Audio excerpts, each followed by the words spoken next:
Olá, paz, tudo bem? Seja muito bem-vindo, seja muito bem-vinda. Se você não me conhece, eu me chamo Rosalira dos Santos e este é o canal Ame Sua Sensibilidade. Ele é um espaço para você que é uma pessoa altamente sensível encontrar informações sobre o traço e dicas para lidar melhor com a alta sensibilidade no seu dia a dia. Hoje é terça-feira e todas as terças-feiras é dia de papos e de dicas aqui no canal. E no papo de hoje eu gostaria de continuar a responder as perguntas que me foram feitas por vocês naquela postagem que eu deixei lá nas nossas mensagens sobre o autocuidado. E só lembrando, eu resumi essas perguntas de forma a torná-las mais genéricas e com isso ser útil não apenas para a pessoa que fez a pergunta, como também para uma outra paz que tenha o mesmo tipo de dúvida, ok? Então vamos lá. A primeira pergunta diz respeito à alta sensibilidade, a bloqueios e a usar âncoras como apoio, como comida, né? No caso, a pessoa cita a comida, mas as âncoras podem ser comida, pode ser álcool, pode ser o chocolate, pode ser o cigarro, pode ser drogas recreativas, não legais, enfim. Então, a primeira coisa que é importante dizer é que a alta sensibilidade em si não tem nada a ver com bloqueios ou com a necessidade da gente usar uma âncora, seja ela qual for. A alta sensibilidade não equilibrada, sim, pode nos levar a necessitar ou a sentir a necessidade de apelar para esse tipo de apoio que eu estou chamando aqui de âncora. E, de novo, a condição para superar essa necessidade está no autocuidado, no autoconhecimento e no trabalho de desenvolvimento pessoal. Este é um caminho necessário e, de certa maneira, inevitável se a gente quiser equilibrar a nossa sensibilidade. Porém, dito isto, é preciso admitir que tudo indica que há sim uma maior vulnerabilidade das pessoas altamente sensíveis, principalmente aquelas pessoas altamente sensíveis que tiveram uma infância difícil, de apelarem para esse tipo de apoio e de terem dificuldades. Eu já tenho aqui no canal um vídeo, inclusive, que eu falo sobre alta sensibilidade e adicções. Então, existe sim, principalmente naquelas pais que tiveram uma infância difícil, uma maior vulnerabilidade a buscar esse tipo de apoio. E por quê? Porque isso nos ajuda a lidar com alguns dos aspectos mais difíceis do traço.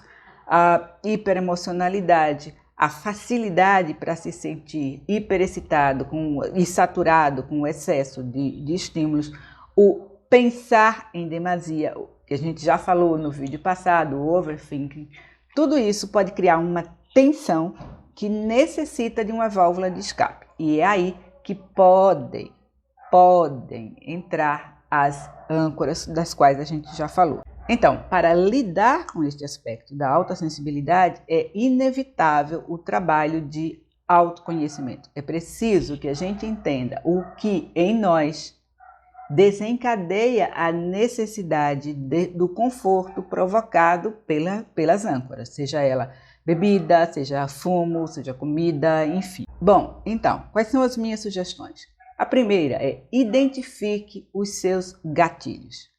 Perceba quais são as circunstâncias, situações, pessoas, etc., que lhe desencadeia essa necessidade de apelar para a sua âncora. Eu, por exemplo, sinto esse tipo de necessidade quando eu trabalho demais e estou muito esgotada, muito saturada e não consigo relaxar. Este é o momento em que eu tenho a tendência a recorrer a uma das minhas âncoras. O passo seguinte vem em consequência. Desaloje o estresse do seu corpo. Veja, se você identifica como gatilho as situações que lhe produzem estresse, no meu caso, como eu falei, o excesso de trabalho, mas para outras pessoas pode ser excesso de interação social, o que seja. Então, a partir do momento que você percebe que está se sentindo estressado ou estressada, atue para desalojar o estresse do seu corpo. Como você pode fazer isso? Você pode fazer isso através da respiração, você pode fazer isso através do exercício, você pode fazer isso através de uma caminhada na natureza, você pode fazer isso através de um filme, um vídeo que seja divertido, que lhe faça rir, você pode dançar para liberar a tensão, mas enfim, busque uma outra maneira de liberar a tensão e de expulsar o estresse do seu corpo. A minha terceira sugestão é que você faça uma pausa antes de buscar a sua âncora. Veja, todo comportamento automatizado é um comportamento que nos tira a liberdade. A liberdade está no seu poder de escolha. Então, se entre o seu desejo e a sua ação você faz uma pausa, você se dá conscientemente a possibilidade de escolher apelar ou não para aquele hábito, aquela substância, o que quer que seja que funciona como uma âncora para você. Segunda questão: existe alguma associação entre a alta sensibilidade e o Alzheimer? Bom, eu confesso que eu pesquisei bastante e não encontrei nenhum estudo, nenhum artigo científico que tratasse desta possibilidade. Porém, existe a possibilidade de uma certa confusão. Que confusão é essa? O nome científico do traço da alta sensibilidade é a sensibilidade de processamento sensorial, que pode ser confundida com a desordem de processamento sensorial que está na base de alguns transtornos. Mas caso se trate disso, terá sido apenas uma confusão de nomenclatura. Na verdade, nem de nomenclatura, é uma confusão de interpretação da nomenclatura. A outra pergunta, que eu também estou resumindo aqui, diz respeito à sensibilidade e à empatia. E a pergunta trata da diferença entre ter uma empatia que nos leva a nos perder na dor do outro, a ponto de não conseguir ajudar, e ter o que eu chamo de uma empatia distanciada, que permite sentir a dor do outro e atuar para amenizar essa dor. Bom, para pensar nisso, a primeira coisa que a gente tem que fazer é lembrar lá daquelas 4 características essenciais da alta sensibilidade, que são o DOES, o DOS. Veja que este E diz respeito a emocionalidade intensa e empatia. Ou seja, estas duas características não apenas estão ligadas no traço da alta sensibilidade, como elas são essenciais. Todas as pessoas altamente sensíveis vão apresentar essa característica de uma alta emocionalidade e também de uma grande empatia. Um outro aspecto importante para a gente entender a empatia, paz, está vinculado às diferenças no nosso cérebro. Inclusive já tem aqui no canal um vídeo em que eu trato disso. Mas, basicamente, é preciso entender que, os nossos neurônios de espelho são mais ativos, mais reativos, eles respondem mais rapidamente às emoções das outras pessoas. Tá? Nós também tendemos a sentir em demasia e, principalmente, nós tendemos a nos conectarmos profundamente com as outras pessoas. O chamado lobo da ínsula é também mais ativo no nosso cérebro. Tudo isso ajuda a entender esta empatia tão grande que é característica do traço. Porém, e este é um grande porém, é preciso entender que excesso de emocionalidade não é o mesmo que empatia. Geralmente, quando nós nos sentimos tomados, afogados na dor do outro, não se trata da dor do outro, mas se trata sim de temas emocionais nossos que nós estamos projetando no outro ou que são ativados pela nossa interação com aquela pessoa. E a outra coisa é que nós podemos controlar a nossa empatia. Veja, A empatia não vem com um botão de liga e desliga. Se você é uma pessoa empática, você é uma pessoa empática. Ponto.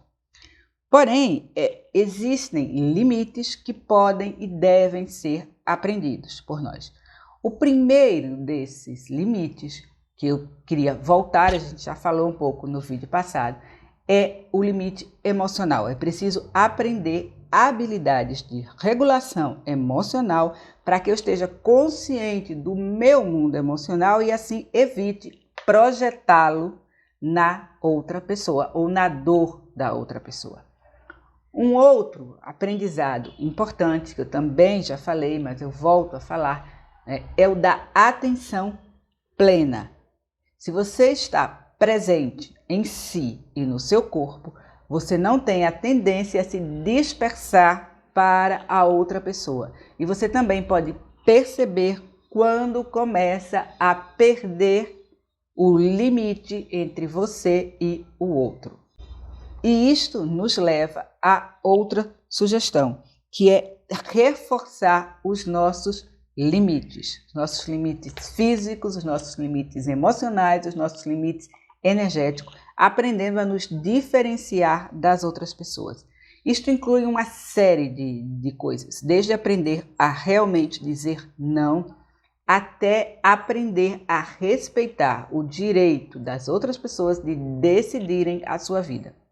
E, por fim, e sempre, eu falei disso no vídeo passado também, é importante que você conheça o seu sistema de crenças. Existe uma crença difundida na sociedade que as pessoas boas são aquelas pessoas que sofrem por todo mundo, todo o sofrimento como se fosse meu. Isto é uma crença que, na verdade, tende a levar a pessoas que fazem sacrifícios que não lhes foram pedidos e que depois apresentam uma conta. Então, embora a empatia e a emocionalidade bastante intensa sejam uma parte essencial do traço, e lembrando que esse traço é genético, é algo que nós nascemos com ele, a empatia pode e deve ser controlada e é possível sim esse aprendizado. Próxima pergunta. Qual é a relação? Existe alguma relação entre alta sensibilidade e ansiedade social? Bom, para começar a pensar sobre isso, vamos primeiro definir a ansiedade social. E por que eu acho importante fazer isso? Porque, principalmente na internet, muitos termos, que são na verdade termos técnicos, são simplesmente jogados. Então, a gente pode estar falando as mesmas palavras e não estar falando da mesma coisa. Então, fui buscar uma definição de ansiedade social.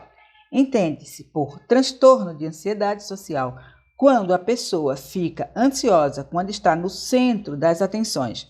E isto leva a um medo intenso de ser julgada devido à percepção do risco de humilhação e de constrangimento. Ou seja, ter ansiedade social não é a mesma coisa que ser tímido, que ficar nervoso ou nervosa para falar em público, que ter medo do palco ou coisas do gênero. Tá? Então, como é que se distingue a ansiedade social, o transtorno de ansiedade social, de algo que seria uma ansiedade dita normal? A regra mais usada para distinguir um caso do outro é analisar se aquele nível de ansiedade é compatível, é coerente com a situação social. Eu vou dar um exemplo. Imagina que, e aliás não imagina porque é verdade, eu fico extremamente nervosa quando eu tenho que ligar a câmera e gravar os vídeos. Esse nível de ansiedade é compatível, é coerente com a situação. Eu não sou a única pessoa que fica nervosa diante de uma câmera.